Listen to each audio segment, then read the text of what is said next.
Bismillahirrahmanirrahim. Assalamualaikum warahmatullahi wabarakatuh. Alhamdulillahirabbil alamin wassalatu wassalamu ala asyrofil anbiya'i wa mursalin wa ala alihi wa ashabihi ajmain. Alhamdulillah hari ini sore dan malam hari di Amerika dan pagi hari di Indonesia kita berjumpa kembali pada kajian Islam Muhammadiyah Amerika. Jadi jangan bosan-bosan yang sudah biasa online ikut dengan kajian Islam online kami.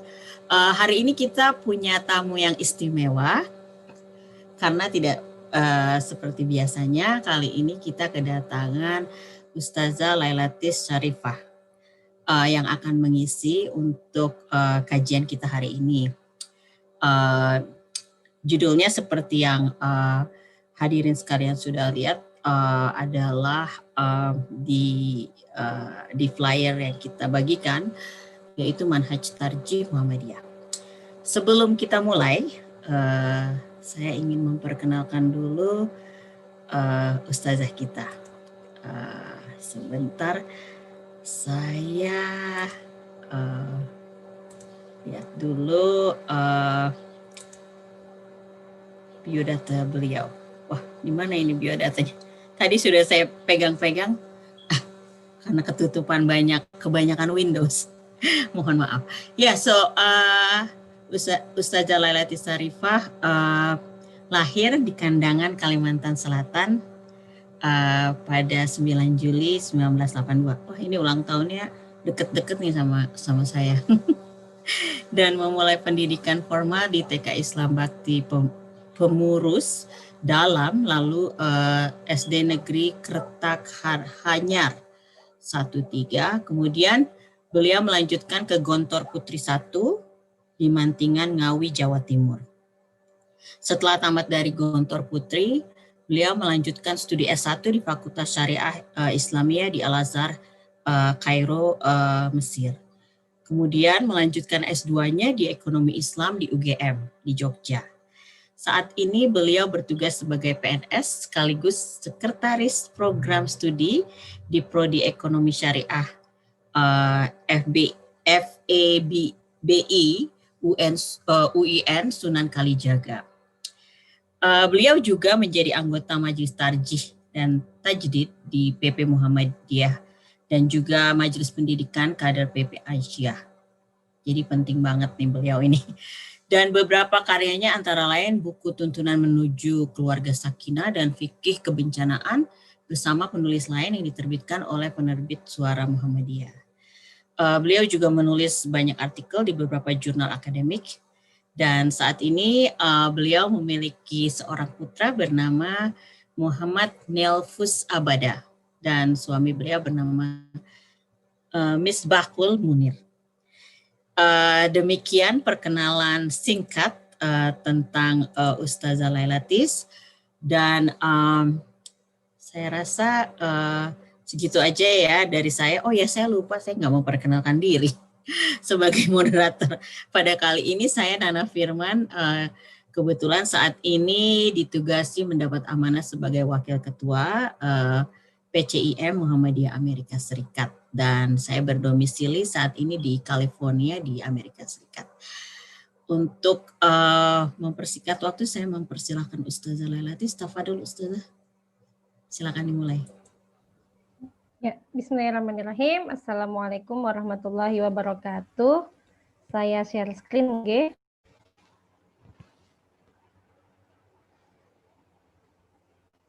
Bisa dilihat? Ya, bisa Ustazah. Oke.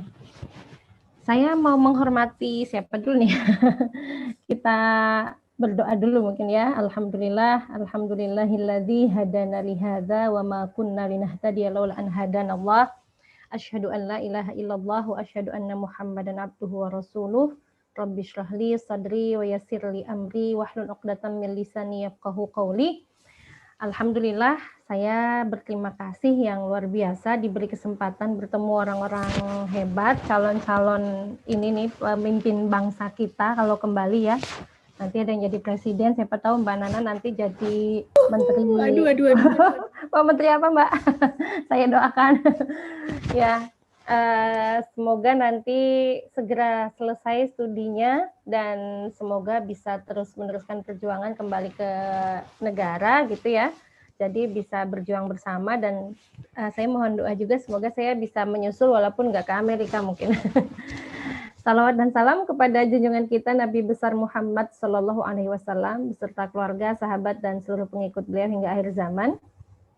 Baiklah, ini saya sarikan ya. Jadi manhaj tarjih atau bahasa sederhananya mungkin mekanisme pemahaman agama dalam Muhammadiyah. Jadi manhaj tarjih itu tujuannya nanti memang untuk menghasilkan hukum-hukum oleh organisasi Muhammadiyah. Ini saya sarikan dari tulisan Prof. Dr. Syamsul Anwar, beliau Ketua Majelis Tarjih saat ini ya. Nah, mungkin perkenalan dulu, Muhammadiyah dan Majelis Tarjih itu hubungannya seperti apa sih? Jadi kan Muhammadiyah itu ormas Islam yang bergerak dalam dakwah Islam yang bertujuan mewujudkan masyarakat Islam yang sebenar-benarnya. Nah, maka karena tujuan kita adalah menciptakan masyarakat Islam yang sebenar-benarnya, diperlukan suatu diperlukan suatu mekanisme ya untuk menghasilkan hukum-hukum yang itu nanti mengatur anggota ormas tersebut agar bergerak mewujudkan cita-cita menjadi masyarakat Islam yang sebenar-benarnya. Jadi memang Majelis Tarjih itu fungsinya adalah memberikan tuntunan hukum, tuntunan hukum Islam berarti ya, kepada warga Muhammadiyah agar dijadikan praktik dalam kehidupannya masing-masing. Kemudian Majelis Tarjih itu didirikannya oleh Kiai Haji Mas Mansur pada tahun 1927. Waktu itu memang dirasakan kegelisahan gitu ya oleh pimpinan pusat Muhammadiyah. Ada banyak perbedaan yang terjadi di dalam kalangan Muhammadiyah tentang suatu hukum. Jadi perbedaan itu dirasakan menggelisahkan begitu sehingga ada usulan untuk membentuk tim yang waktu itu untuk menjadi majelis yang menjadi rujukan hukum, terutama hukum-hukum yang berhubungan dengan agama Islam ya, walaupun nanti kekinian semua hal dalam lini kehidupan itu juga difatwakan, dimusyawarahkan oleh Majelis Tarjih. Jadi awalnya itu karena kegelisahan akan perdebatan yang itu lama-lama menggelisahkan gitu, dan itu ditakutkan akan memecahkan Muhammadiyah, sehingga dibentuklah Majelis Tarjih yang itu memberikan panduan atau tuntunan bagi warga Muhammadiyah akan hukum-hukum Islam. Nah, baru kita kenalan tarjih itu apa sih? Sebenarnya kan tarjih itu dari bahasa Arab ya, rojaha yurajjihu, tarjih yang kalau secara asal berarti memenangkan gitu, atau memilih yang lebih unggul. Nah, jadi maksudnya adalah memilih dalil-dalil syar'i yang secara zahir tampak bertentangan untuk menentukan mana yang lebih kuat. Tapi begini, bukan berarti dalil itu sebenarnya bertentangan, tetapi memang karena kita manusia, kita punya kekurangan, maka dalil itu nampak di mata kita bertentangan. Nah, maka tarjih itu pekerjaannya adalah menilai, memaknai dalil-dalil yang secara penampakan itu bertentangan, mencari mana yang lebih kuat. Nah, itu. Jadi itu yang dimaksud dengan tarjih secara bahasa, atau kalau bahasa menurut Ar-Razi gitu ya, menguatkan salah satu dalil atas dalil lain sehingga diketahui mana yang kuat lalu diamalkan yang lebih kuat itu dan ditinggalkan yang dianggap tidak kuat. Jadi dua hal pokok dari tarjih itu, yaitu tarjih itu adalah perbuatan mujtahid, jadi harus ahlinya, jadi tidak sembarang. Kita sebagai orang awam tentu bukan mujtahid. Mujtahid itu ada sifat-sifat dan karakter tertentu serta penguasaan kapabilitas yang harus dia miliki. Misalnya dia harus memahami Al-Quran dan As-Sunnah, terus memahami ilmu alat, misalnya ada nahwu, ada ada balaghah, ada sastra gitu ya, dan sebagainya, itu yang menjadi syarat mujtahid. Jadi tidak sembarang orang melakukannya. Kemudian objek tarjihnya adalah dalil yang nampak bertentangan. Kemudian bisa jadi bukan hanya dalil, tapi bisa jadi pendapat imam. Misalnya Imam Malik bilang A, Imam Hanafi bilang B, Imam Syafi'i bilang C. Nah, mana dianggap pendapat yang lebih kuat, maka itu juga dianggap pekerjaannya namanya tarjih. Nah, di sini mungkin insya Allah agak lebih paham ya. Jadi tarjih itu memilih mana yang dianggap lebih kuat di antara dalil atau di antara pendapat para ulama. Namun gitu ya, kalau tarjih secara bahasa yang dikenal orang banyak itu. Tetapi di Muhammadiyah istilah tarjih ini tidak hanya melulu memenangkan dalil tadi atau pendapat mana yang lebih kuat, tetapi berkembang menjadi maknanya malah seperti ijtihad. Kenapa? Karena tarjih itu dalam menentukan hukum sudah melakukan kegiatan gitu ya, yang itu bersifat intelektual, kemudian dia punya prosedur teknis tertentu, mekanisme tertentu, dan dilakukan secara kolektif untuk merespon semua persoalan masyarakat dari sudut pandang agama Islam. Jadi tidak lagi tarjih itu memilih pendapat Imam A, mana yang benar, mana yang paling kuat antara A dan B, atau dalil-dalil yang tampak bertentangan mana yang dipilih lebih kuat, tidak lagi seperti itu. Jadi sudah berkembang makna tarjih itu menjadi maknanya ijtihad. Nah, ijtihad itu tidak lagi melihat ke perbedaan pendapat, tetapi bahkan merespon semua persoalan yang ada itu apa hukumnya yang sesuai begitu. Itu makna tarjih di Muhammadiyah. Nah, sekarang kita ke manhaj tarjih. Apa itu manhaj tarjih? Kalau bahasa Indonesianya metodologis ya. Jadi metodologi tarjih yang digunakan oleh Muhammadiyah, atau kalau bahasa lainnya suatu sistem yang memuat seperangkat wawasan atau semangat atau perspektif, sumber, pendekatan, dan prosedur teknis dalam kegiatan ijtihad tadi atau kegiatan ketarjihan.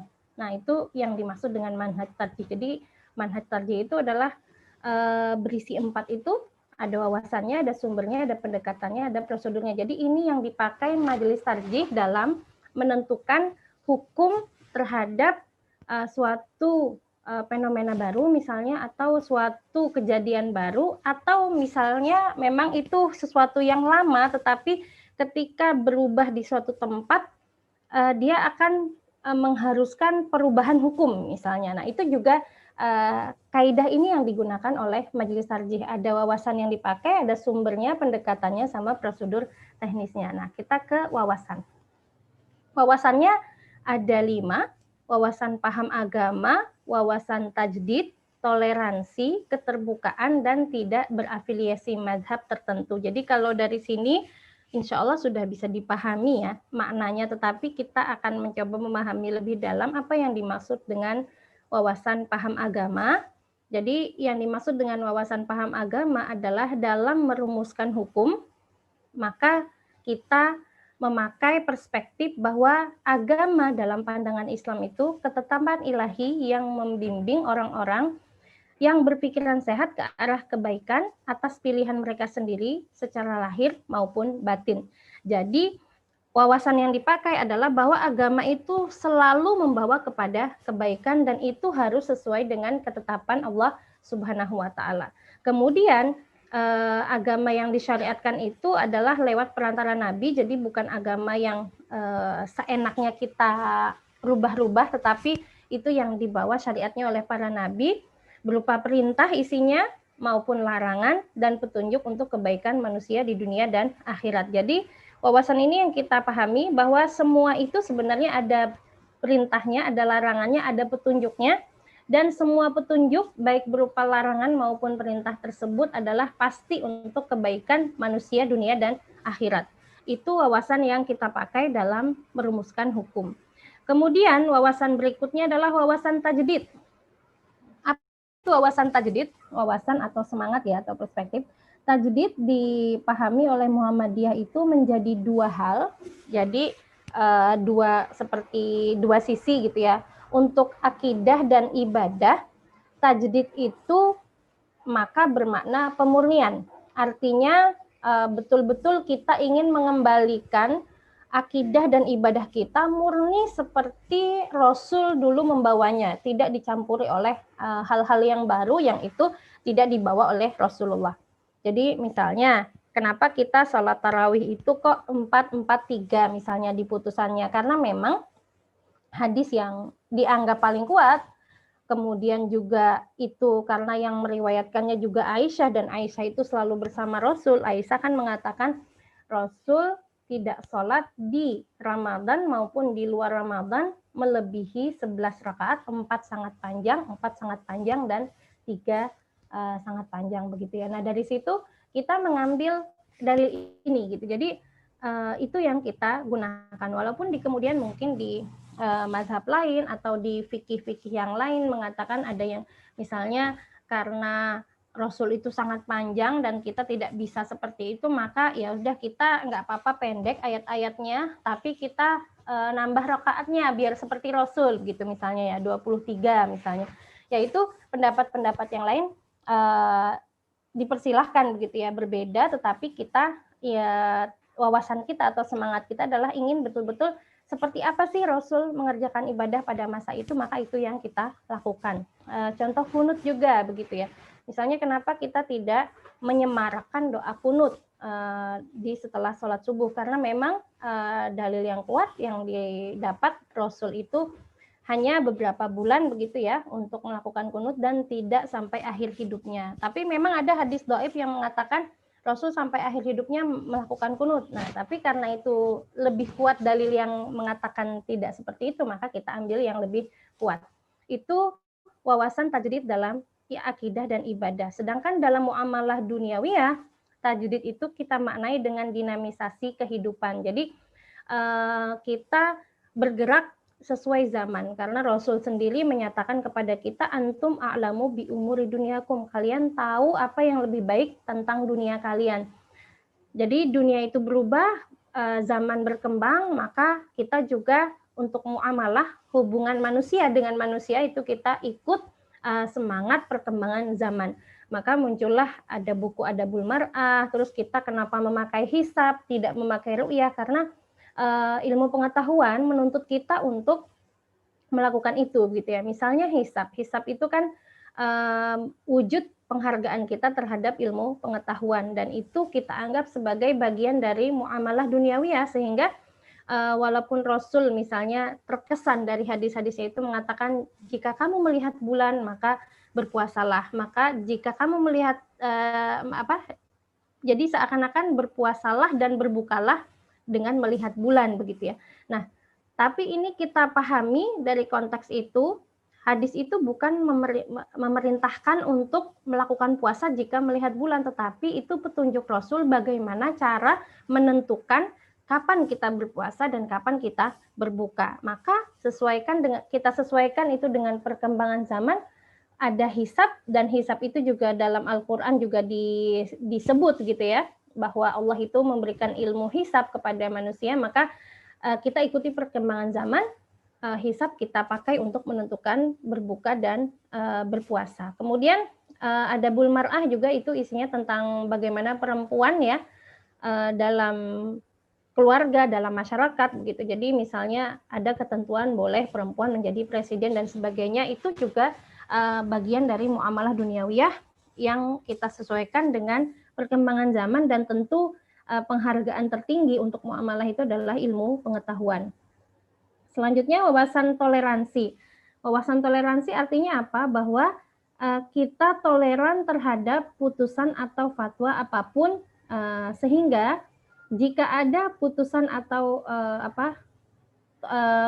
hukum atau fatwa yang berbeda, itu kita tidak pernah menyatakan itu salah begitu, walaupun kita memegangi apa yang kita yakini. Jadi sebagaimana ini kata-kata tentang tarjih, keputusan tarjih mulai dari merundingkan sampai kepada menetapkan tidak ada sifat perlawanan, yakni menentang atau menjatuhkan segala yang dipilih oleh tarjih itu. Jadi putusan, fatwa, wawasan, biasanya mungkin perlu dijelaskan ya. Jadi ada putusan kita itu, ada fatwa, ada wawasan.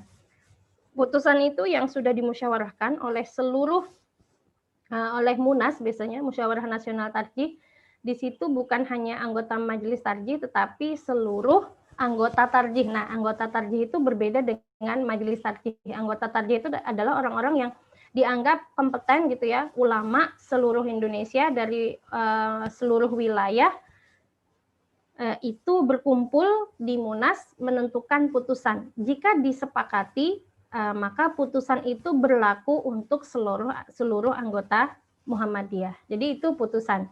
Kalau fatwa itu dia bersifat mengikat bagi yang bertanya. Jadi kita punya Suara Muhammadiyah, di sana ada rubrik fatwa, ada juga buku fatwa tarjih ya, sudah sampai jilid 8. Nah itu semuanya fatwa itu mengikat bagi yang bertanya, tapi tidak mengikat seluruh warga Muhammadiyah. Sedangkan ada wawasan. Wawasan itu adalah pandangan-pandangan pribadi ulama-ulama Muhammadiyah. Nah, terkadang wawasan itu mungkin berbeda dengan fatwa misalnya. Nah, maka kita tidak bersifat melawan gitu ya, maksudnya toleransi itu seperti itu. Kita tidak mempertentangkan atau menjatuhkan.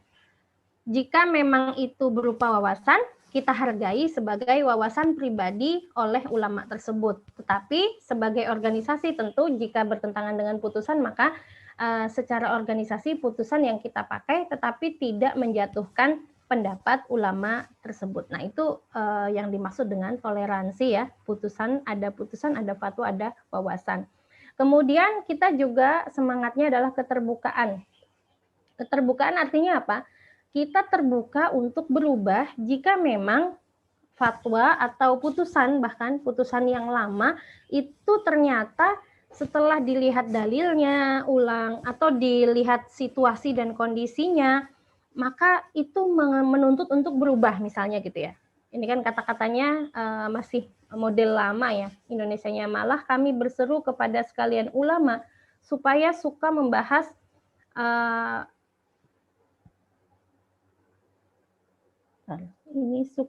supaya suka membahas persoalan gitu ya, akan kebenaran putusan majelis tarjih itu, di mana kalau terdapat kesalahan atau kurang tepat dalilnya diharap supaya diajukan. Jadi kalau dapat memberikan dalil yang lebih tepat dan terang yang nanti akan dipertimbangkan pula, diolah penyelidikannya, kemudian kebenarannya akan ditetapkan dan digunakan. Sebab waktu mentarjihkan itu ialah menurut sekedar pengertian dan kekuatan kita pada waktu itu. Jadi subhanallah ini sudah sangat bijak sekali pimpinan terdahulu ya, majelis tarjih mengatakan bahwa jika ada suatu persoalan dan kebenaran akan putusan itu dipertanyakan atau dianggap kurang tepat dalilnya, maka boleh diajukan dalil yang lebih kuat dan nanti akan dipertimbangkan bersama-sama kemudian digunakan jika memang itu ternyata lebih baik dan lebih kuat daripada dalil yang lama. Maka contohnya misalnya keterbukaan itu tanawu' fil ibadah. Tanawu' fil ibadah itu artinya bermacam cara dalam ibadah. Dulu misalnya kita itu tarjih menetapkan bacaan doa iftitah itu kan Allahumma ba'id baini wa baina khotoyaya kama ba'atta, itu ya sampai selesai. Tetapi ketika didapati bahwa dalil tentang doa yang lain itu semua betul-betul berasal dari Rasul, maka tanawu' fil ibadah itu bisa diterima. Jadi bacaan doa iftitah itu boleh bermacam-macam. Boleh Allahumma ba'id, boleh Allahu akbar kabira walhamdulillahi katsira wa subhanallahi bukrata wa asila, atau boleh wajjahtu wajhiya lilladzi fataras samawati wal ard, dan seterusnya sampai wa atubu ilaih.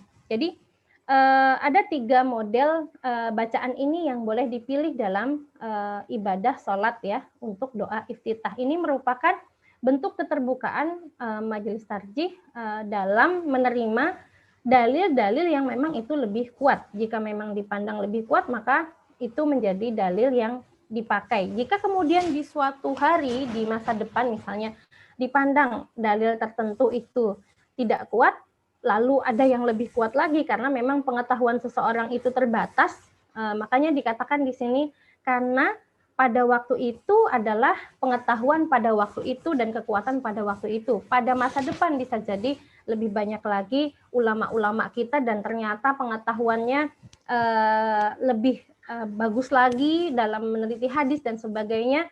Kemudian juga berkembang ilmu pengetahuan yang lain, maka bisa jadi ada fatwa baru, putusan baru, dan itu bersifat terbuka, dimusyawarahkan bersama-sama. Jika diputuskan bersama kemudian disetujui, maka itu yang akan diterapkan.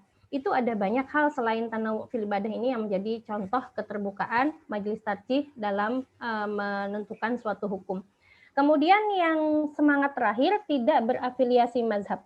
Maksudnya adalah bukan berarti kita tidak mengikuti mazhab begitu ya. Kadang orang salah persepsi, jadi dikatakan tidak berafiliasi mazhab itu mazhab ditinggal, benar-benar nggak membaca. Saya pernah mendengar kata-kata begini, wah sombong banget Muhammadiyah, punya kemampuan apa kok langsung ke Al-Quran dan As-Sunnah gitu. Sebenarnya tidak seperti itu. Jadi tidak menafikan pendapat fuqaha itu atau ulama mazhab, tetapi kita memandang pertimbangan mereka, lalu kita rujuk kepada dalil yang paling kuat, sebagaimana mereka sendiri juga menganjurkan seperti itu.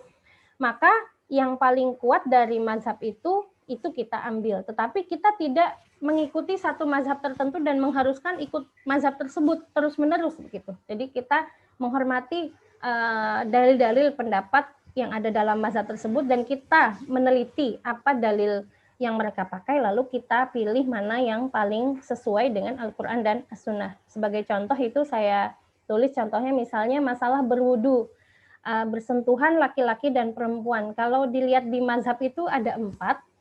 Kalau Imam Hanafi mengatakan bersentuhan laki-laki dan perempuan yang bukan mahram itu tidak membatalkan wudu, asalkan tidak mengeluarkan madhi gitu ya. Kalau madhi kan jelas madhinya itu yang membuat seseorang harus batal wudunya lalu berwudu, karena Nabi sendiri menyatakan itu, jika mengeluarkan madhi maka cucilah kemaluanmu lalu berwudulah. Jadi tidak ada yang membatalkan wudu kecuali tadi memang betul-betul sampai mengeluarkan madhi bersentuhannya itu, atau kalau menurut Hanafiyah bersentuhan yang dimaksud dalam Al-Quran itu adalah bersentuhan la masa yulamisu, yang artinya itu adalah bahasa halus dari hubungan suami istri. Nah, menurut Hanafiyah seperti itu. Tapi kalau menurut Malikiyah yang dimaksud dengan bersentuhan yang membatalkan wudhu itu, kata Hanafiyah yang menyebabkan nafsu atau yang menyebabkan rangsangan. Nah, ini yang menyebabkan terangsang ini kan karena tidak jelas seperti apa gitu rasanya, maka hanya pribadi yang merasakan. Jadi kalau menurut Malikiyah, yang penting kalau merasa terangsang berarti batal wudunya. Kalau tidak, maka tidak batal wudunya.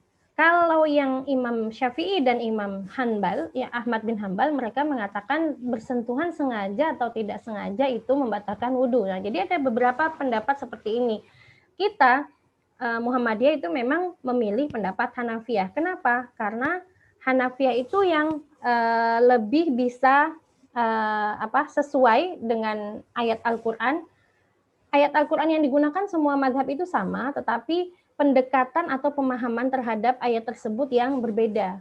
Hanafiyah mengatakan, wa idza lamastumun nisaa falam tajidu ma'an fatayammamu, itu la masa di situ bukan berarti sentuh yang biasa, karena kalau sentuh yang biasa itu bukan la pakai panjang tapi la pendek, la masa gitu. Kalau di ayat Al-Quran tersebut pakai la masa, dan Al-Quran itu tentu turun berdasarkan bahasa penduduk pada masa itu, pada masa Al-Quran turun. Nah, di orang Arab, la masa itu artinya bukan asal sentuh, tapi itu adalah kinayah dari bersentuhan, yang itu bahasa halus dari berhubungan suami istri.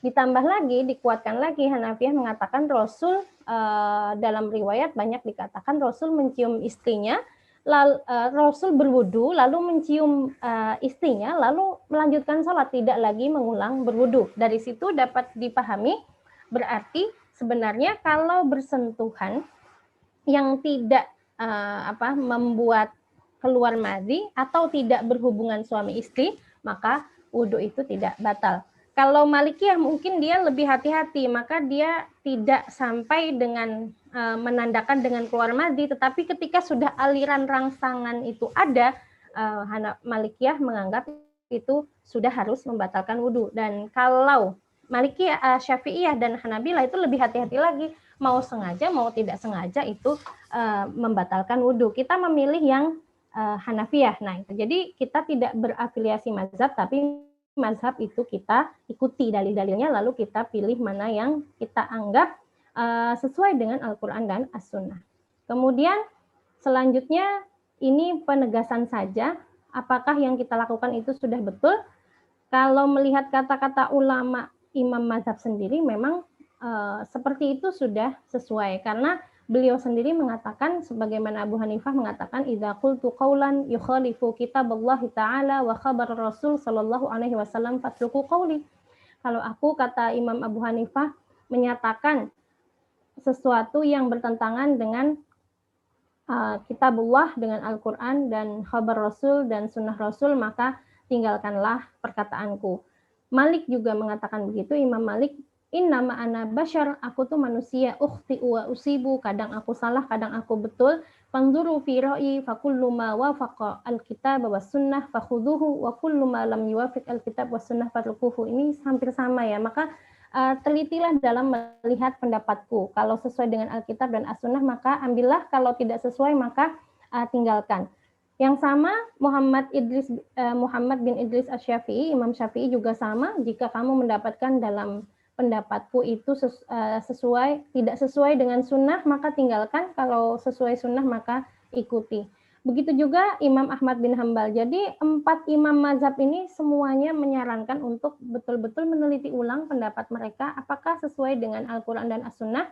Maka jika sesuai itu diikuti, jika tidak sesuai silahkan ditinggalkan. Jadi beliau sendiri sebagai imam mazhab tidak menuntut kita untuk berpegang teguh pada satu mazhab saja, tetapi mazhab itu harus kita lihat kebenarannya atau kekuatannya.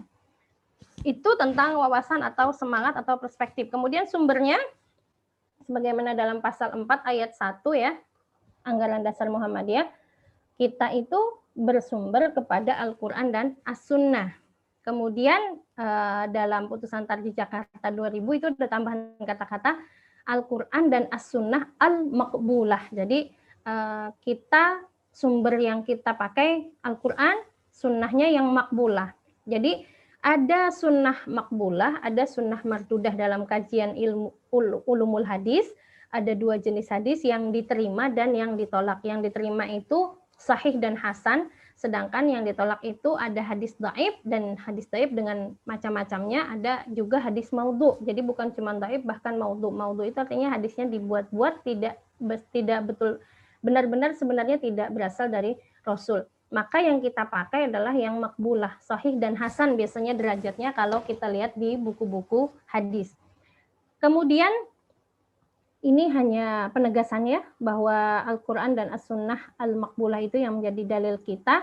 Kemudian sunnah makbulah itu kenapa dipakai kata sunnah al-Maqbulah? Sekedar pertambahan penjelasan juga ini, agar tidak disalahartikan dengan kata-kata sunnah sahihah. Nanti kalau pakai sunnah sahihah, awalnya memang pakai kata-kata as-sunnah as-sahihah, lalu diganti as-sunnah al-maqbulah. Kenapa? Karena ditakutkan berarti hanya sunnah hadis sahih saja yang diterima kalau pakai kata sahihah. Maka dipakailah as-sunnah al-maqbulah, agar hadis sahih, hasan semuanya bisa dirangkul. Kemudian selanjutnya adalah tentang hadis dhaif. Hadis dhaif itu bisa diterima tetapi dengan syarat. Jadi kita memang bersumber kepada hadis al-maqbulah, as-sunnah al-maqbulah, yaitu sahih dan hasan. Tetapi hadis dhaif tidak serta-merta kita tolak semua. Ada beberapa hal yang bisa membuat hadis itu diterima. Yang pertama, jalur periwayatannya banyak. Jadi ada berbagai banyak jalur riwayat itu, seperti misalnya kalau kita di buku hadis kan melihatnya Bukhari dan Muslim gitu ya. Tapi kan di atasnya ada an siapa, an siapa, an siapa. Nah, itu namanya jalur periwayatan. Jadi misalnya an Abi Hurairah, an siapa, an siapa, an siapa. Nah, jika ada banyak dalam jalur periwayatan hadis itu walaupun dianggap dhaif, maka itu bisa saling menguatkan.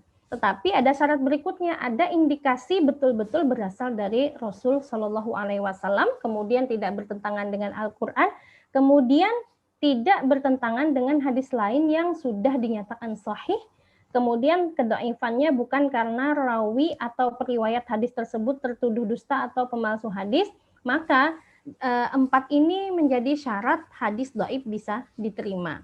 Jadi jika perawinya itu biasanya hadis kan dhaifnya ada macam-macam sebabnya, ada karena matannya, ada karena perawinya. Nah, jika karena perawinya yang dianggap dhaif, Misalnya dia pernah berdusta begitu. Jadi dalam riwayat itu ada salah satu perawi yang dianggap dhaif. Kenapa? Karena dia pernah memanggil kucing gitu ya. Meong meong, kucingnya dipanggil pss, pss, pss, gitu ya.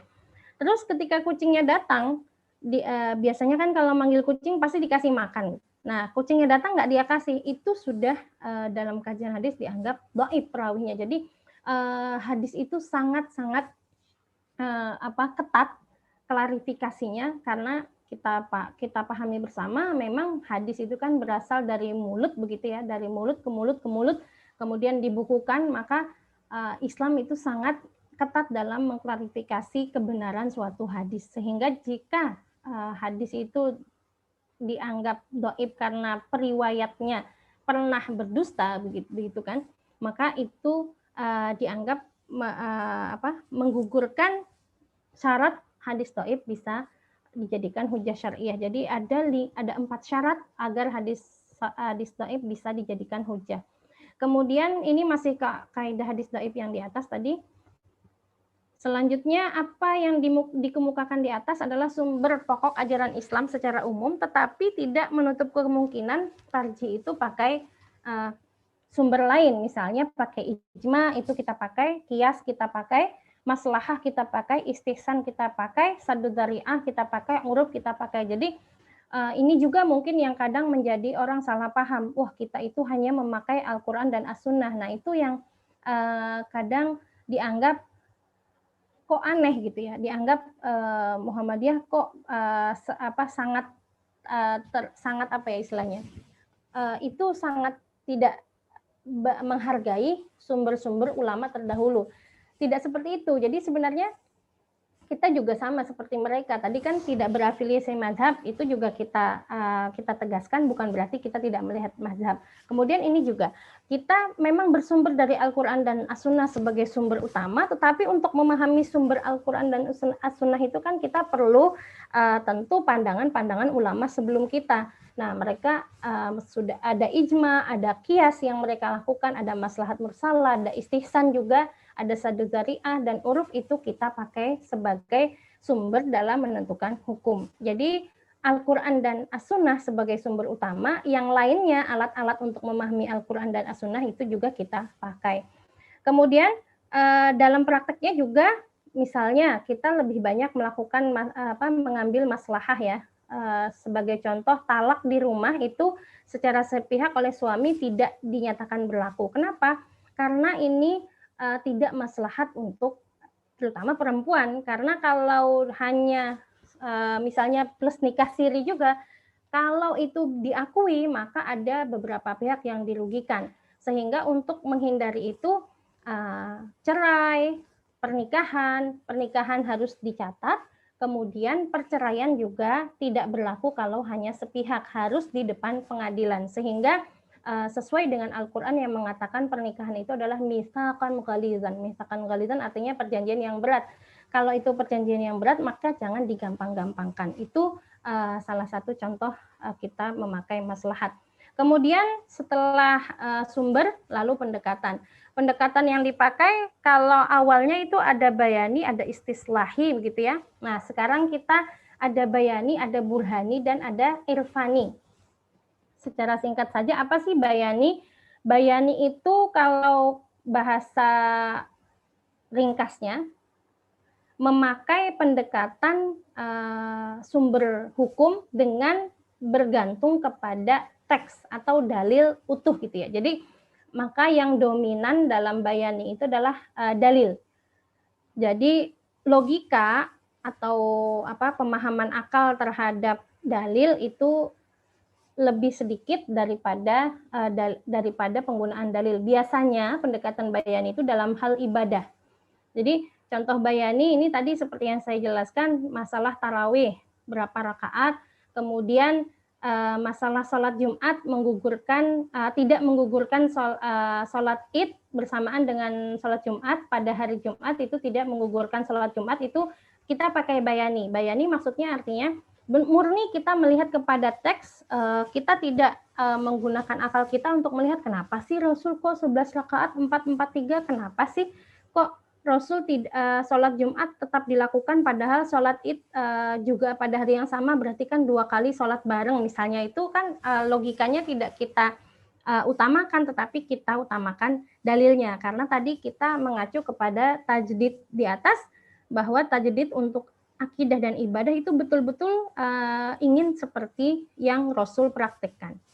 Kemudian kalau pendekatan burhani, nah ini kita memakai ilmu pengetahuan atau logika.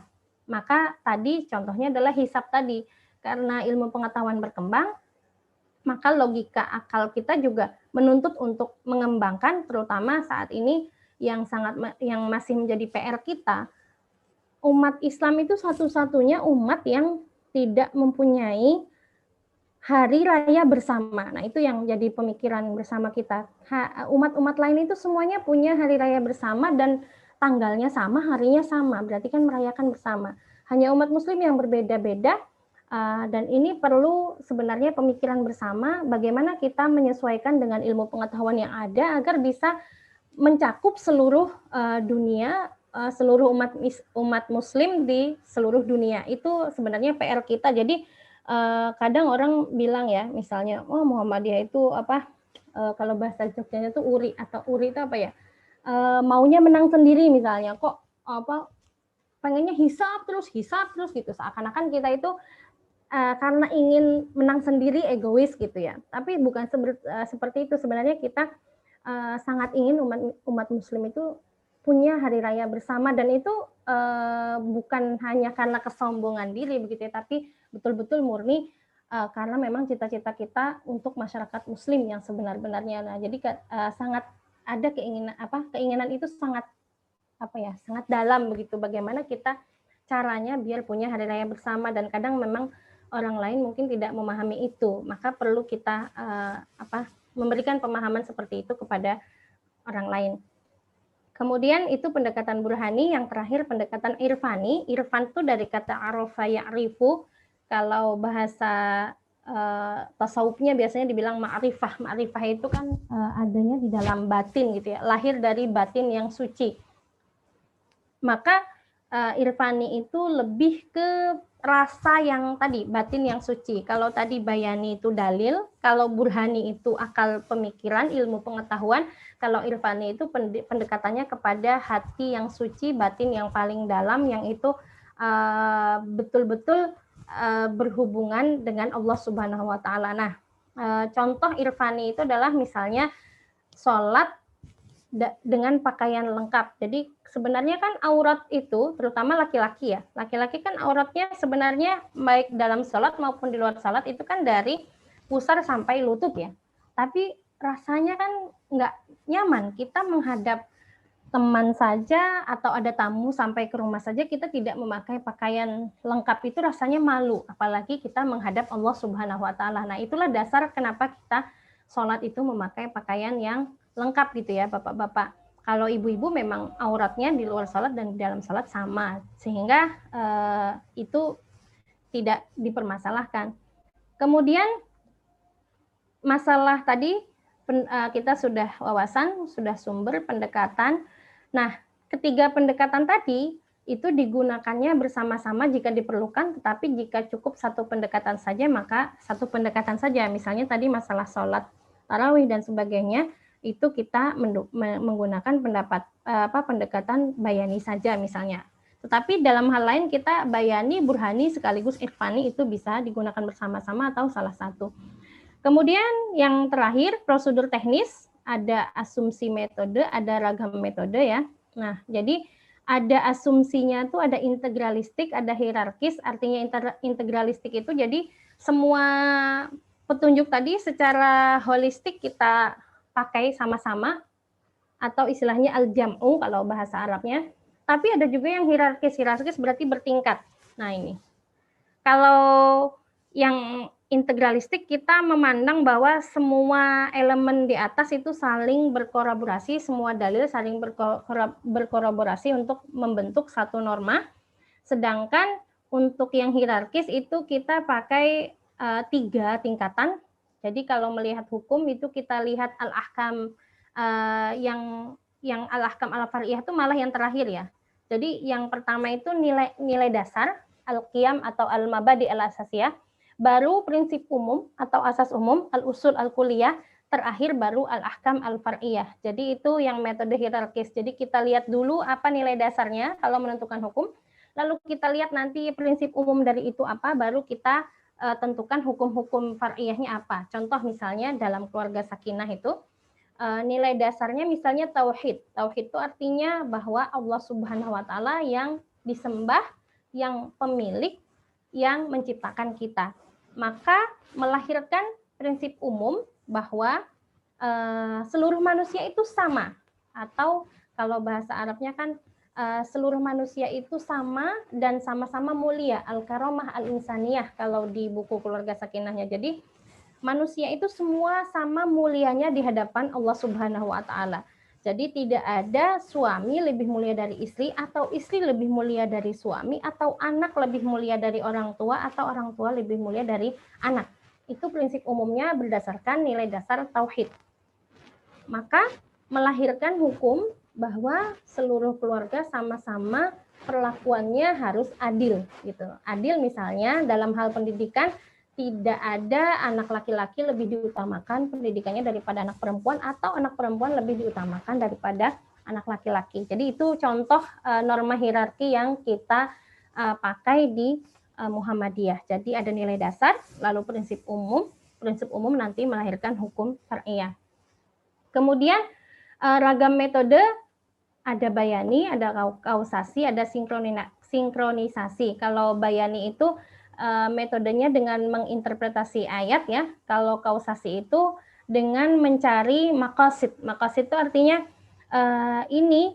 sebenarnya tujuan dari hukum yang Allah tetapkan itu apa sih? Nah itu maqasid syariahnya apa?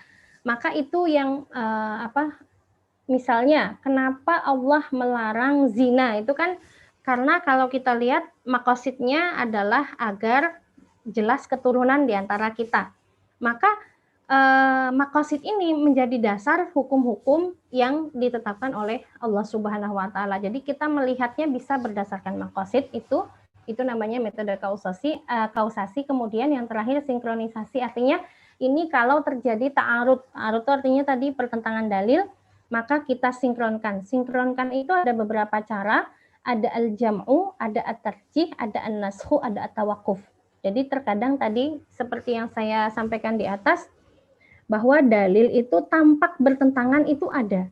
Tapi karena kita sebagai manusia mempunyai kekurangan, tampak dalil itu bertentangan. Tetapi sebenarnya tentu di sisi Allah semua itu pasti jelas dan itu ada manfaatnya. Nah, tapi di sisi manusia karena kita kurang, maka kita ketika melihat dalil itu bertentangan, ada prosedur yang kita lakukan, yaitu pertama al-jam'u, jika bisa disatukan dalil yang tampak bertentangan itu maka disatukan.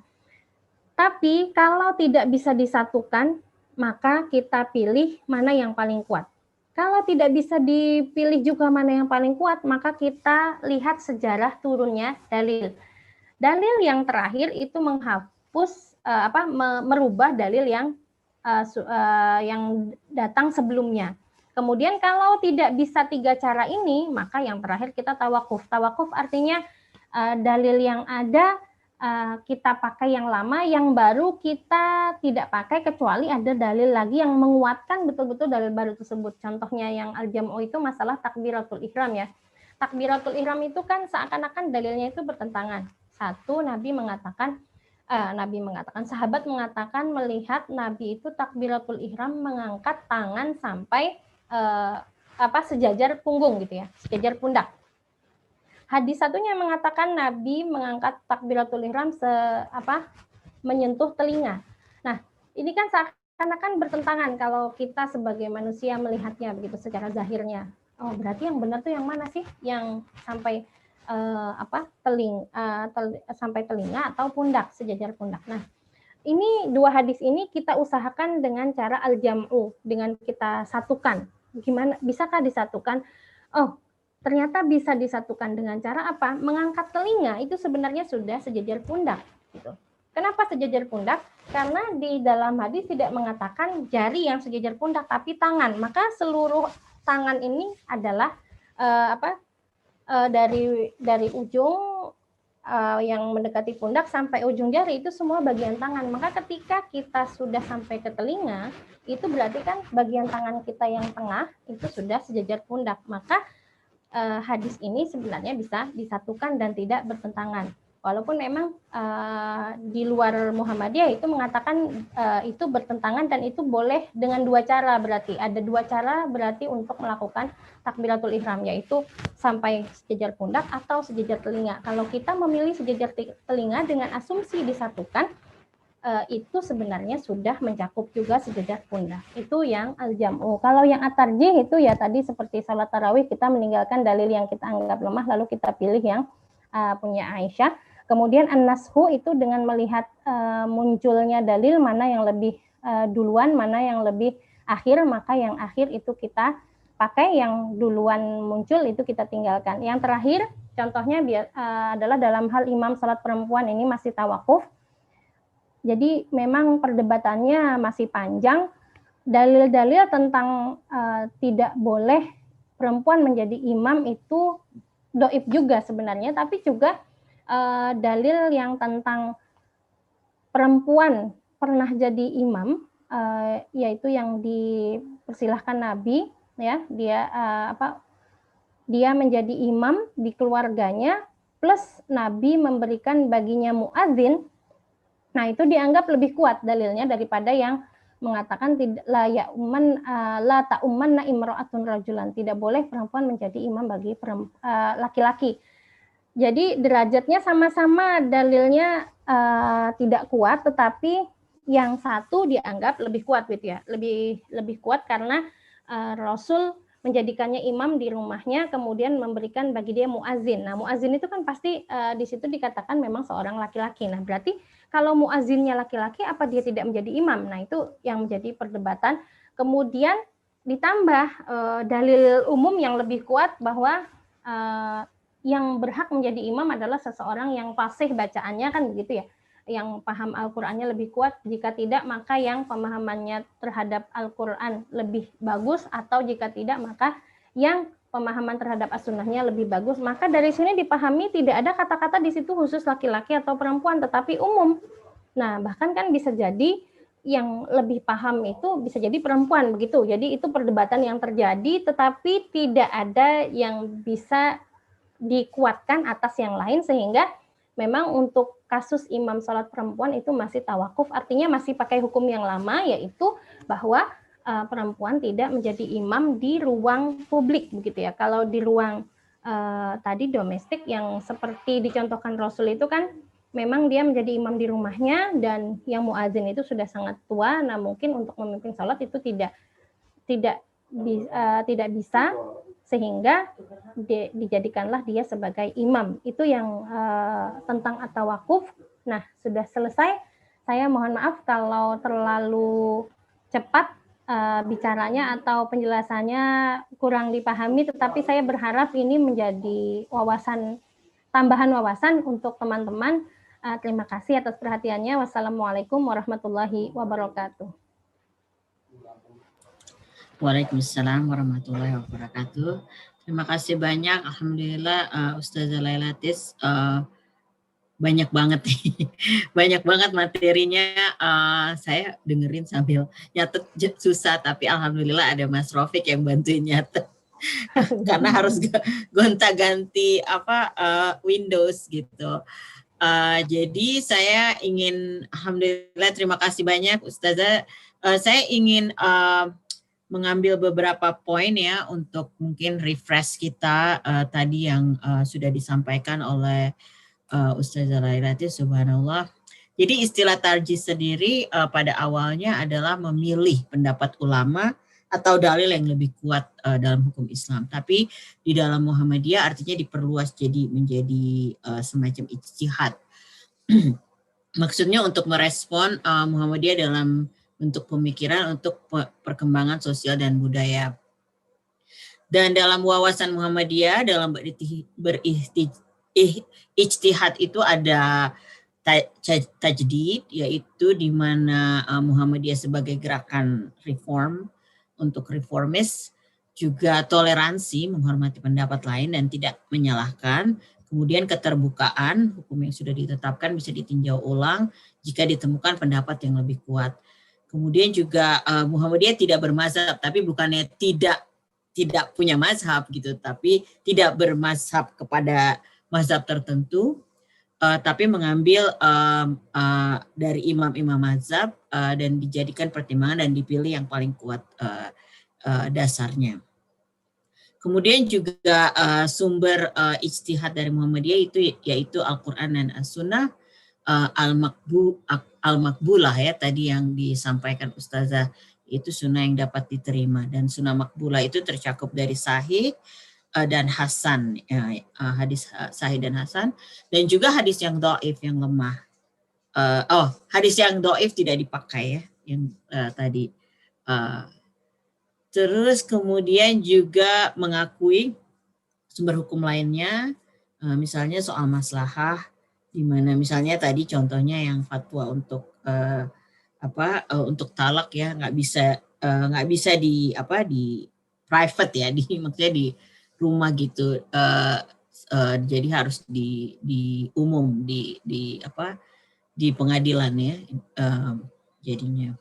Kemudian juga pendekatan ijtihad bisa bayani tadi dari yang berbasis dari teks Al-Quran dan hadis, kemudian juga burhani yang tadi pakai logika, pengetahuan dan lebih empiris, kemudian irfani yang tadi lebih seperti orang tasawuf ya, jadi dari batin ya, dari hati yang suci.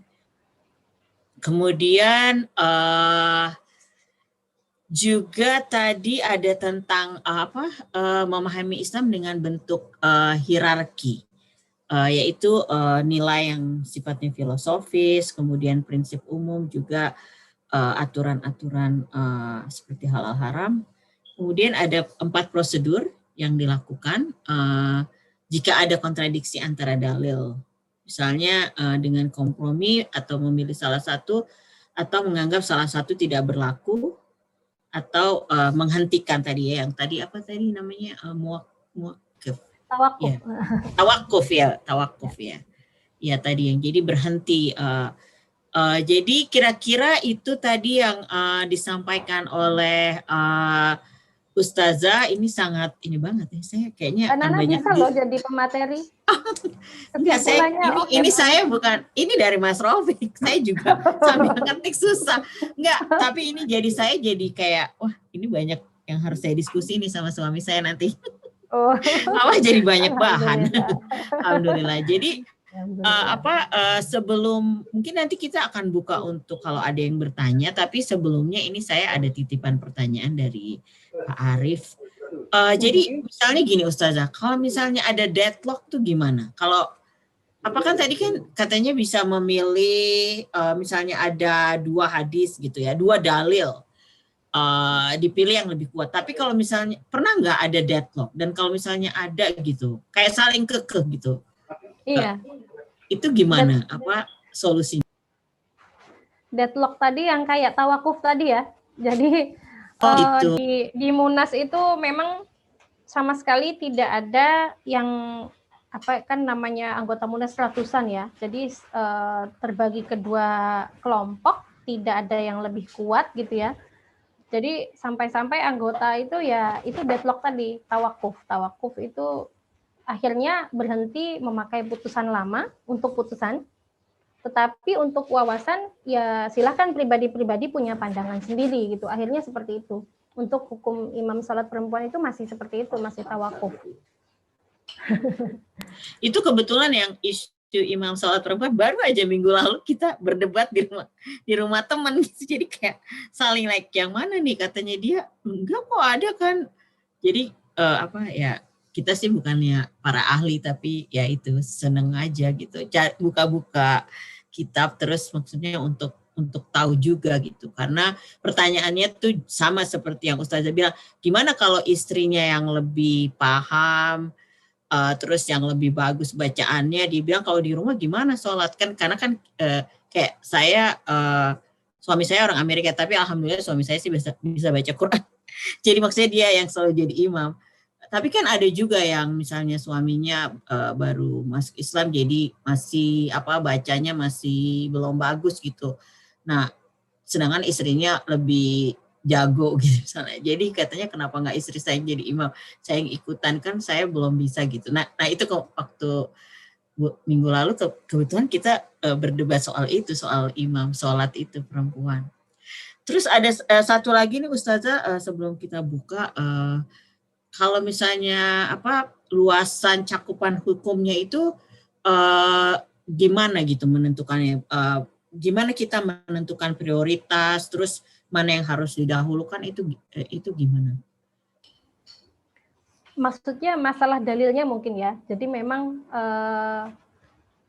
makosid itu lebih diutamakan kalau terjadi skala prioritas gitu ya. Jadi kita lihat sebenarnya makosid itu kan bisa dilihat langsung dari teks itu bisa. Misalnya kayak kenapa Allah mengharamkan khamr itu kan sebenarnya bisa dilihat di ujungnya, karena kata-katanya kullu muskirin haram gitu ya. Setiap yang memabukkan itu haram, berarti makosidnya ini penjagaan akal. Memang kita ranah makosidnya masih yang 5 itu ya, menjaga agama, menjaga menjaga jiwa, ya, keturunan, harta agama, gitu ya, agama yang paling utama. Jadi memang hierarkisnya masih ini antara agama dan yang lainnya mana yang lebih diutamakan gitu ya. Itu terjadi ketika pandemi kemarin itu saya ditanya, mana nih kan sholat jamaah itu menjaga agama gitu kan katanya gitu. Kalau pandemi kan menjaga nyawa. Nah jadi memang kadang-kadang cara melihat itu juga perlu zauk tadi, perlu rasa tadi. Jadi ada pendekatan irfani juga ya. Jadi mana yang prioritas. Jadi kita bisa melihat dari dalil langsung apa yang menjadi prioritas Allah pada hukum itu. Kayak tadi khamr itu prioritasnya kan berarti menjaga akal. Maka segala sesuatu yang merusak akal ya itu dilarang gitu. Kemudian kayak pernikahan itu prioritasnya adalah menjaga keturunan. Maka yang merusak keturunan itu kita istilahnya kita tiadakan begitu ya. Nah,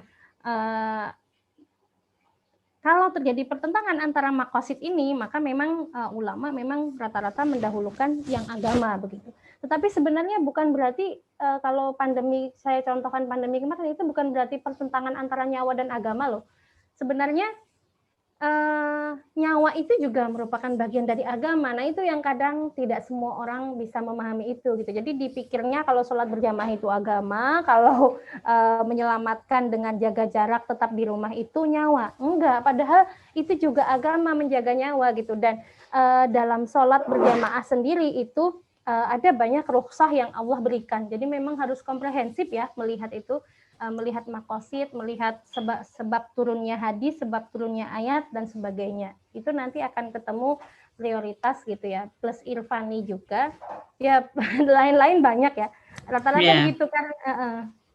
Ya, saya itu banyak saya sering merujuk ke maqasid syariah. Saya kebetulan kan kerjanya berhubungan dengan lingkungan, tapi dari Islam. Nah itu jadi bagaimana kita menjelaskan itu, saya sering pakai maqasid syariah untuk menjelaskan gitu. Kenapa kita perlu menjaga alam ini, karena kan juga untuk keberlanjutan kan, maksudnya untuk keberlanjutan manusia. Nah itu kadang-kadang orang nggak melihat dari situ gitu. Kayaknya kita kesannya hanya melindungi binatang. Padahal sebenarnya untuk keberlanjutan kita bersama juga, karena ada hubungannya. Iya betul. Nah, iya dan itu menarik sekali karena tadi juga yang di awal kan masalah wudu, yang membatalkan wudu kalau bersentuhan itu ya sering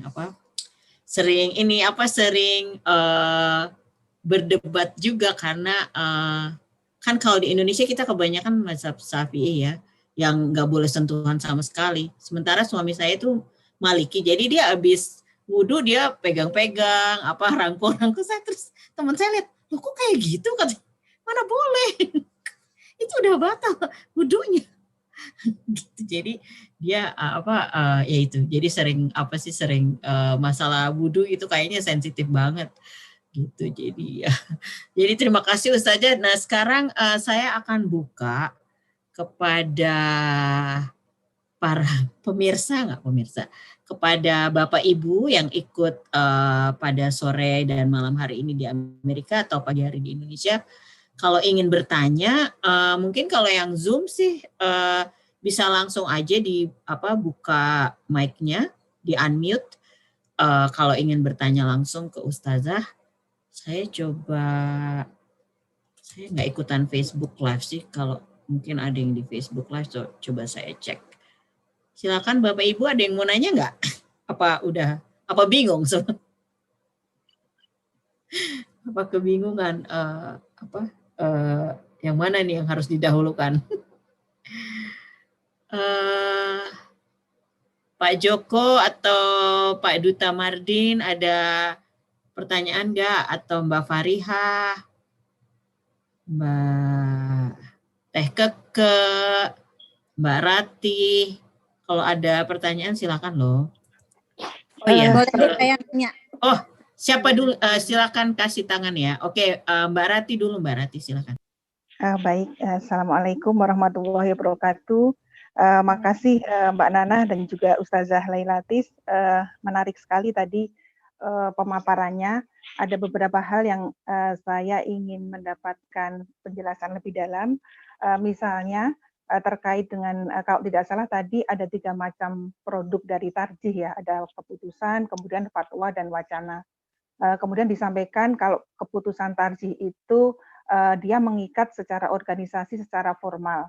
Nah, apakah hanya secara organisatoris saja formal yang kemudian diikat dengan keputusan tersebut, tapi kemudian untuk yang anggota perseorangan apakah tidak terikat? Itu pertanyaan yang pertama.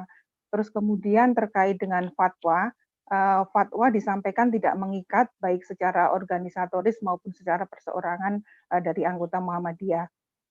Saya menjadi berpikir gitu ya, ketika fatwa itu disusun kan sudah melalui proses secara metodologis dan kaidah yang memang sudah benar-benar dapat dipertanggungjawabkan gitu ya. Kenapa tidak kemudian diangkat menjadi itu sebuah fatwa yang ada kadar mengikatnya seperti itu. Cuma seberapa berat atau seberapa kuat mengikatnya mungkin nanti bisa didiskusikan. Sebagai contoh misalnya fatwa Muhammadiyah pernah mengeluarkan fatwa terkait rokok, kalau tidak salah bahwa merokok itu haram pada tahun 2010 ya. Ustadz Yunahar Ilyas waktu itu sebagai ketua majelis tarjihnya. Nah, kemudian apakah kan pasti sudah dikaji dengan sangat mendalam bahwa rokok itu haram sesuai dengan dalil dan juga Al-Quran dan Sunnah gitu ya. Ketika sudah seperti itu, kenapa tidak ditarik ke dalam keputusan tarjih misalnya, dan kemudian itu mengikat secara organisatoris maupun secara perseorangan anggota Muhammadiyah. Kemudian bahkan kalau yang merokok itu yang terbaru yang tahun 2020 juga fatwa mengenai rokok elektrik juga didiskusikan di sana, dikeluarkan. Maksud saya ketika itu sebuah hukum yang penting gitu ya, kenapa fatwa tidak ditarik menjadi sebuah keputusan yang mengikat baik organisatoris maupun kepada anggota Muhammadiyah. Mohon penjelasannya. Terima kasih. Assalamualaikum warahmatullahi wabarakatuh. Terima kasih Mbak Rati. Silakan Ustazah. Oh langsung ya. Ya. Wah ini jadi semakin tahu nanti bagaimana situasi di majelis tarjih gitu ya. Memang karena kita itu tadi terbuka, toleran, itu saya kira itu sangat sangat menjadi pandangan yang sangat mendalam di organisasi kita sehingga memang untuk putusan, fatwa, wawasan mana yang mengikat secara organisasi memang hanya putusan, karena putusan itu dianggap sudah mewakili ya, karena dari seluruh Indonesia datang, bahkan dari luar negeri juga datang untuk memusyawarahkan bersama. Kita sangat kolegial, kolektif gitu ya. Musyawarah itu memang yang utama, jadi tidak ada istilahnya pakai kata setuju, siapa yang setuju angkat tangan gitu, enggak. Jadi musyawarah sampai jam berapapun itu, sampai jam 2 malam pun dilakoni gitu ya. Sampai akhirnya pada misalnya setuju untuk menetapkan apa atau tidak setuju untuk menetapkan, itu betul-betul sampai akhir itu diutamakan kolegial kolektif itu, sehingga karena itulah maka tidak putusan Munas hanya putusan yang menjadi mengikat organisasi, tapi secara pribadi pun tidak mengikat. Misalnya tadi kita tanawu fil ibadah itu ya, kita itu rumusan putusannya, atau kita sholat tarawihnya putusannya itu. Tapi pribadi-pribadi kan kita tidak bisa mengikat gitu dengan misalnya memberi sanksi kalau dia tidak sesuai, tidak bisa. Jadi itulah Muhammadiyah begitu, karena terbuka dan toleran untuk putusan organisasi. Ketika kita keluar sebagai organisasi, yang kita sampaikan itu sesuai putusan.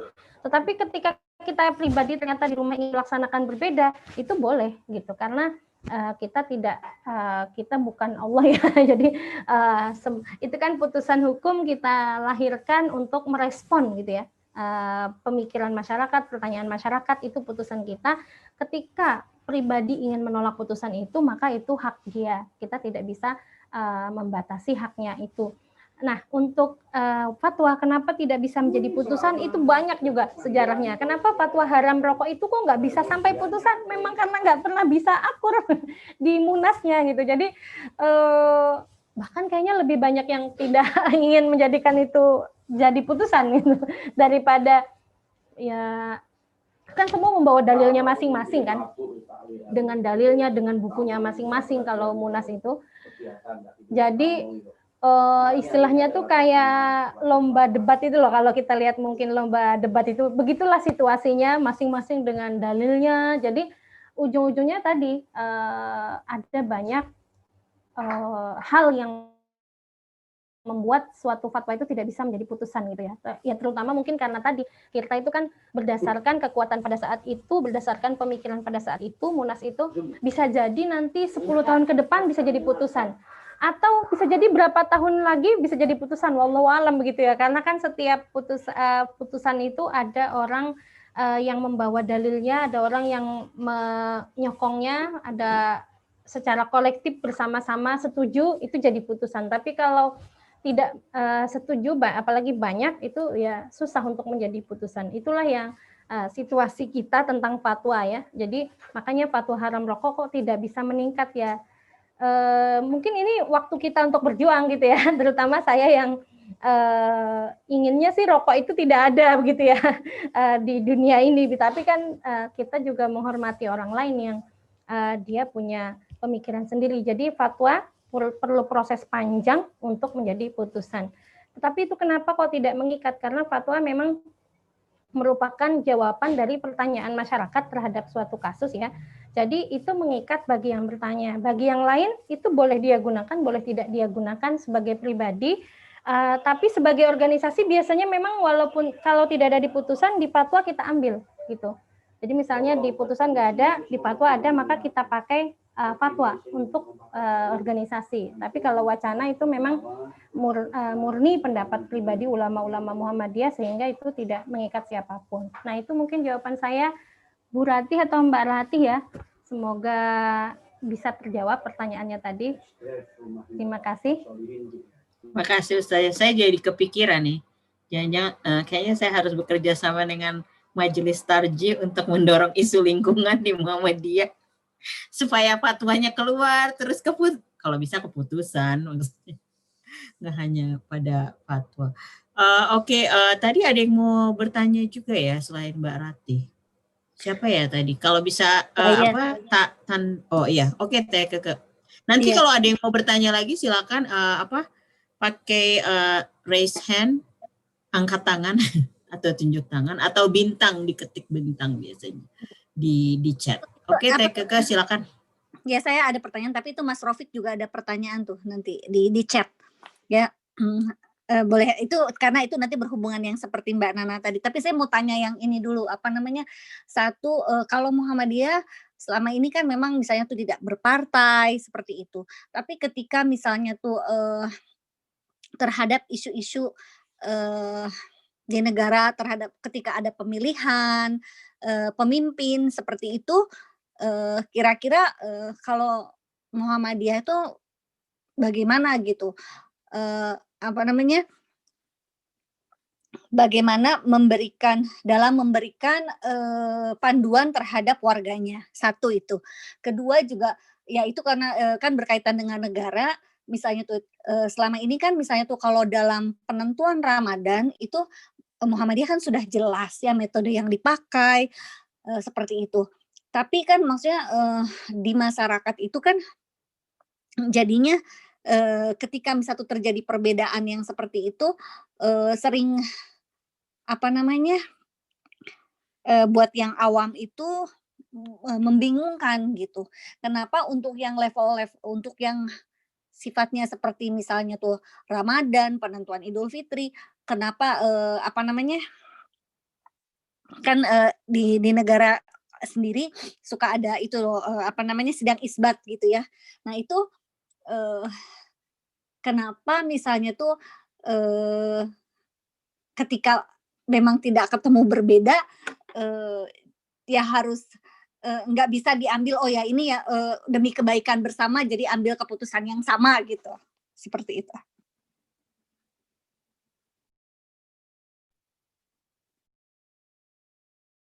Ya, assalamualaikum warahmatullahi wabarakatuh itu dari saya. Waalaikumsalam warahmatullahi wabarakatuh.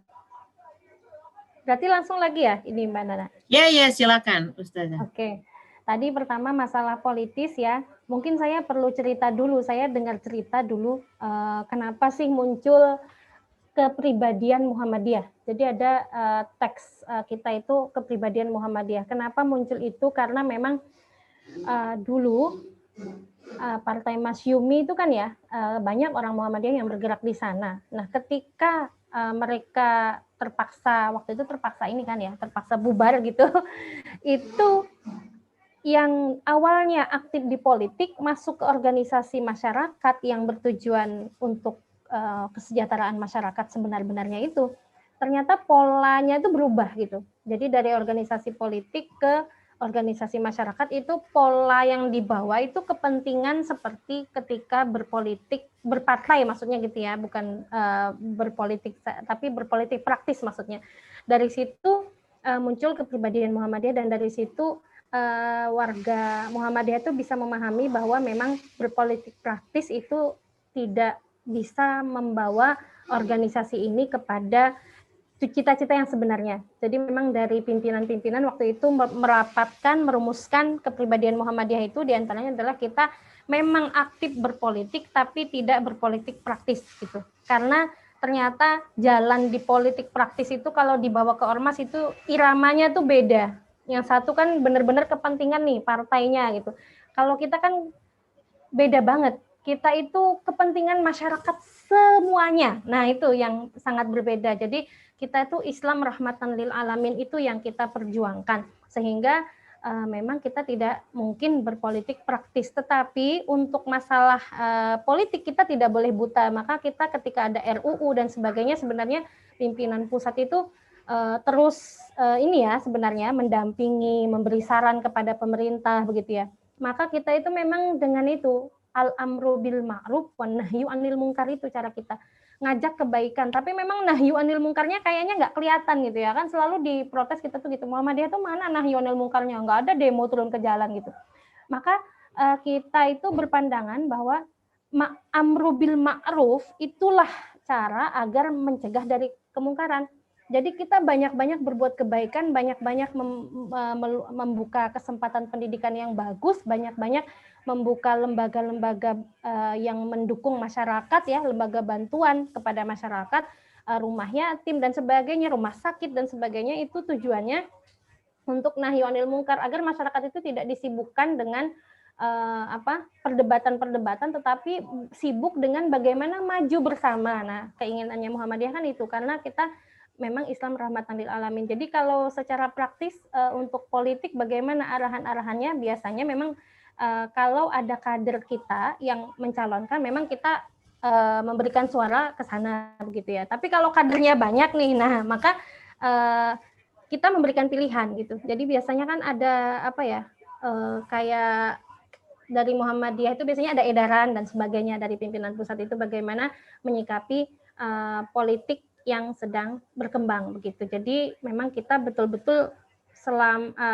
sepertinya semua paham tidak akan berpolitik praktis, tetapi kita akan berjuang bersama memperbanyak kebaikan-kebaikan agar mencegah kemungkaran. Itu mungkin yang saya pahami dari pemikiran para pendiri Muhammadiyah. Nanti Mas Taufik bisa menambahkan mungkin ya soal politik itu. Kemudian tadi soal hisab, kenapa kok tidak? Ini juga selalu jadi pertanyaan memang.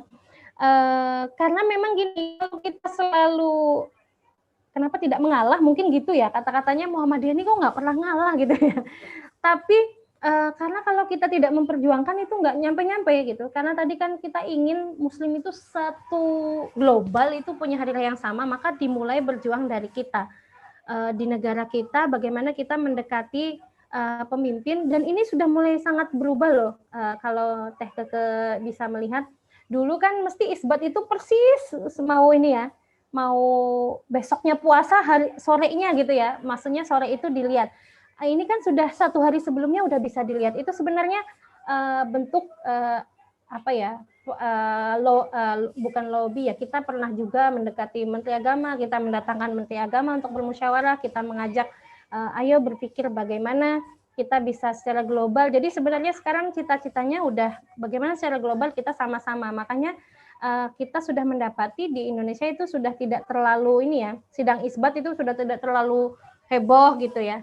Itu salah satu perjuangan dari Majelis Tarjih juga, dari ketuanya tentu saja Prof. Samsul Anwar dan Bang Din waktu itu mendudukkan antara Kementerian Agama dengan Majelis Tarjih bagaimana ini biar tidak terjadi lagi seperti itu, sehingga sidang isbat itu tidak lagi harus di persis sebelum besok tanggal 1 atau dianggap tanggal 30, tetapi bisa 2 hari sebelumnya dilihat. Tapi memang kenapa kok masih aja sidang isbat itu ada kepentingan-kepentingan di sana ya yang tidak bisa kita indahkan begitu. Sidang isbat itu ada RKAKL-nya.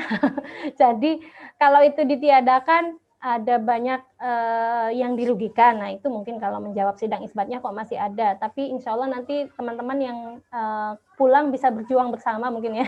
Bagaimana agar kita mencapai tadi kalender global sebenarnya yang sangat kita inginkan begitu. Nah, jadi kalau kita berhenti berjuang, manut, itu agak susah berjuangnya kalau berhenti. Jadi tetap berjuang walaupun mungkin dianggap orang seakan-akan seperti egois, keras kepala begitu ya. Nah itu mungkin yang dapat saya jawab. Nanti Mas Taufik kalau punya jawaban tambahan mungkin bisa diminta.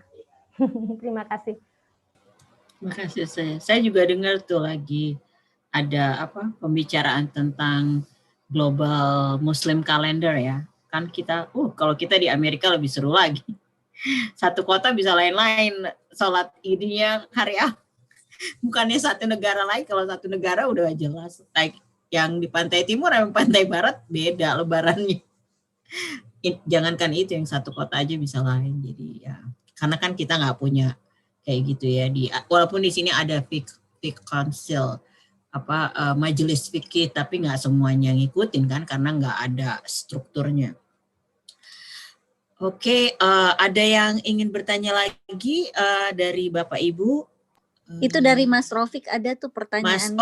Coba di chat ya. Oke. Iya.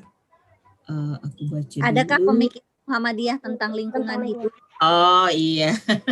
Iya, gimana nih Ustazah, adakah pemikiran, ini sebenarnya juga pertanyaan saya sih. Adakah pembicaraan?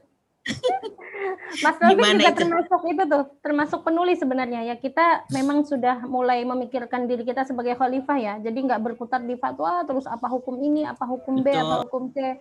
Kita kemarin memulai dan Mas Taufik termasuk itu penulisnya fikih air gitu. Ya, itu kan bagaimana kita memelihara kelangsungan air, kenyataan bahwa air kita tuh katanya sudah air purba ya, yang kita pakai itu ya, ternyata air kita itu sudah air purba aja udah kepake gitu, apalagi yang mau kita pakai. Nah itu ya, itu kewajiban kita sebenarnya kan sebagai khalifah itu, menjaga bumi ini agar terus bagus gitu ya, sirkulasinya, merawat bumi ini. Nah itu yang mungkin banyak terlupakan oleh kita. Jadi kemarin Majelis Tarjih itu mencoba air kita sudah mulai, tapi memang baru mulai dengan itu ya, nulis gitu. Kita tuh memang lebih ke menulis, nanti kita sosialisasikan. Untuk praksisnya memang kita membutuhkan kerjasama dengan majelis-majelis lain, tentu ada majelis hukum dan HAM, ada majelis lingkungan hidup gitu ya.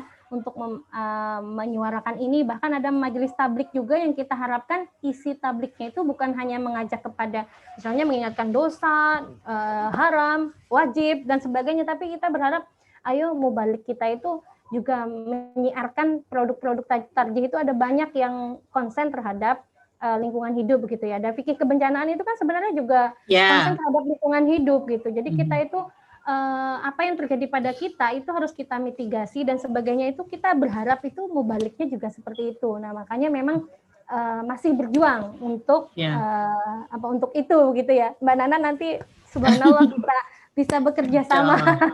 Ya, itu yang mau kita dorong juga sih di Indonesia. Kebetulan yang pegang lingkungan hidup untuk Aisyah, teman saya, Mbak Hening Parlan. Jadi kita emang udah CS-an dari dulu. Maksudnya ketemu aja di situ-situ lagi. Dan ada beberapa teman-teman saya juga dulu saya kerja di WWF, dan ternyata tuh ada teman-teman WWF, teman-teman Conservation International, terus lembaga lingkungan yang lain. Oh, ternyata mereka orang Muhammadiyah, dan kita karena nggak pernah bilang ya, maksudnya kayak siapa apa. Nah, karena saya sekarang jadi wakil ketua PCIM di Amerika, jadi mereka kayak, loh, Nana kamu ini, jadi semuanya pada bilang, akhirnya kita bilang, wah ini kita semuanya pada yang emang kerjaan kita, kenapa kita nggak dorong gitu. Nah, kita itu cita-citanya memang mau mendorong itu, kalau kita punya fikih itu ya untuk lingkungan dan bisa masuk ke praktek ya. Jadi maksudnya tadi kan untuk yang tablik dan lain-lain bisa masuk ke sekolah juga, terus ke banyak hal yang lain gitu. Nah, ibu-ibu ini kan kita coba dari sisi persampahan, kayak mengumpulkan sampah. Deh ibu-ibu Aisyah itu semangat banget. Saya udah ngisi berapa kali tuh ke ibu-ibu Aisyah. Aduh, wow, semangat banget gitu. Jadi maksudnya banyak itu kemungkinannya, dan kita kan kaya banget ya dari ajaran Islam, dari Quran dan Sunnah aja udah banyak banget itu kalau kita mau kita praktekin ya, maksudnya kalau kita terjemahkan dalam bentuk praktek. Ada lagi, makasih tuh Ustazah, jadi nanti saya sih akan berlanjut, ini udah jelas. Ada lagi yang mau tanya? Saya nggak lihat ada yang ngasih. Mbak Rani bilangnya cocok Mbak Nana banget. Iya, alhamdulillah. Ada yang mau bertanya lagi atau Mas Rofik mau ngasih ini nggak tadi tambahan? Tambahan Mas Rofik. Yang sebenarnya senior di Tarjih itu Mas Rofik loh. Saya itu setelah Mas Rofik ikutnya.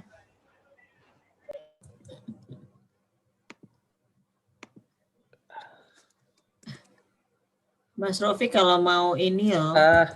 Sebenarnya nggak ada. Saya tanya, boleh nggak? Ya. Kalau majelis Tarjih sendiri itu memang ya ada yang keputusan misalnya tuh secara organisasi Muhammadiyah pusat gitu. Terus antar cabang sendiri itu apakah harus selalu sama atau misalnya tuh boleh berbeda atau bagaimana? Oh iya. Kalau cabang dan ranting sampai majelis Tarjih sendiri itu cuma sampai ini ya, PDM ya. Jadi kalau putusannya tetap mengikuti yang Munas itu. Munas itu sudah mewakili dari semua. Jadi putusan tetap diambil bersama itu, tetapi nanti kalau PCM misalnya punya concern atau case sendiri di daerahnya yang perlu dia sikapi ya, dia nggak apa-apa mengambil, tetapi memang biasanya mengambilnya ke majelis tarjih itu hanya sampai daerah. Jadi ranting dan cabang itu tidak ada majelis tarjih, jadi dia ngikut keputusan daerah atau wilayahnya begitu. Ya nggak Mas Taufik?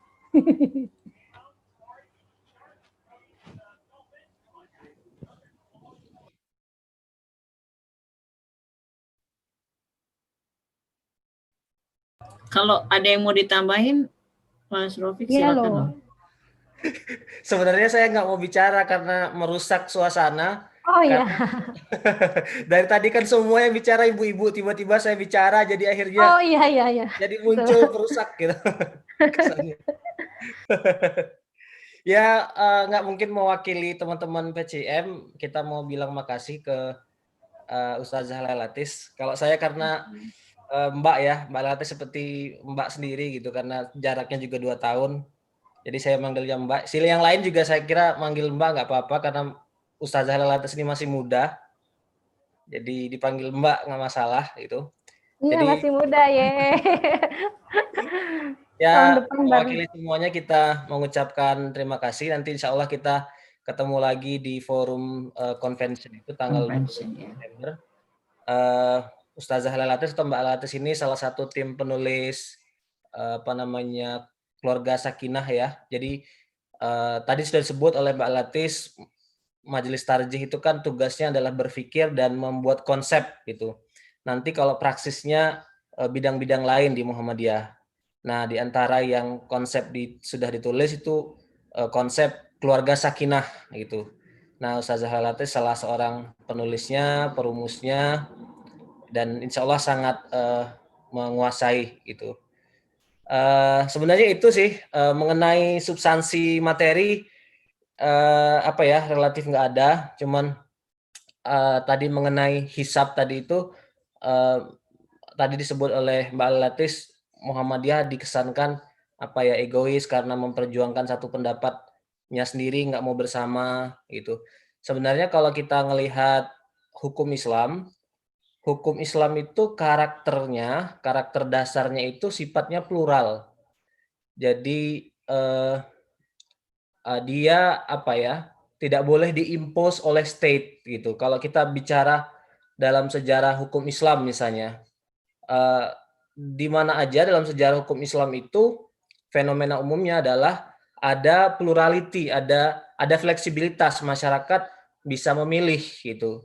Ada case-case tertentu di mana negara itu menerapkan penyeragaman, tapi pada akhirnya itu berdampak buruk gitu. Biasanya inkuisisi, diskriminasi gitu. Misalnya kalau kita baca sejarah hukum Islam, sejarah Islam ya, ada cerita di mana Imam Ahmad bin Hambal itu dipaksa oleh rezim rezim Al-Ma'mun untuk mengikuti satu pendapat teologis tertentu gitu. Ada juga di periode lain, misalnya pada zaman Saljuk, sultannya yang pertama Tughril Bek. Tughril Bek ini orang Turki dan kecenderungannya bermazhab Hanafi. Ulama-ulama bermazhab Syafi'i itu sampai harus hengkang gitu dari Khurasan, dari dari pusat kesultanan karena mendapatkan persekusi. Mereka harus menerima hukum fikih yang dipaksakan oleh negara gitu. Dan ini sebenarnya bertentangan dengan nature dari hukum Islam yang fluid gitu, yang lokusnya atau hukum Islam itu sebenarnya berasal dari community, bukan dari atas. Penerapan hukum Islam itu. Makanya dia bisa sangat diverse gitu. Beda dengan hukum positif. Hukum positif itu cenderung menyeragamkan gitu. Misalnya kita tinggal di Amerika, apa yang menjadi norma yang berlaku di masyarakat adalah apa yang dipahami oleh negara melalui konstitusi, melalui undang-undang gitu. Jadi nggak ada istilahnya kita menganut konstitusi berdasarkan Abraham Lincoln, misalnya, pemahaman Abraham Lincoln. Yang lain berdasarkan pemahaman George Washington misalnya. Nggak ada pluralitas itu karena sifat nation state itu adalah menyeragamkan hukum gitu. Tapi kalau dalam Islam nggak bisa ada pemahaman mazhab Hanafi, Imam Abu Hanifah, Ahmad bin Hambal, Syafi'i, Maliki gitu. Ada fluidity dan ada indeterminasi dalam bahasa Inggris itu istilahnya. Jadi nggak bisa diseragamkan. Nah, kalau ada kecenderungan ke arah sana di Indonesia itu nggak bisa bertentangan dengan nature atau sifat dasar dari hukum Islam itu sendiri gitu. Jadi yang dilakukan Muhammadiyah itu sebenarnya adalah mengembalikan hukum Islam kepada tabiat awalnya atau karakter dasarnya. Gitu. Ya itu, mohon maaf jadi akhirnya. Mantap. Antropolog yang ngomong. Ya, terima kasih Mbak Lailatis. Terima kasih. Mbak Nana masih termute.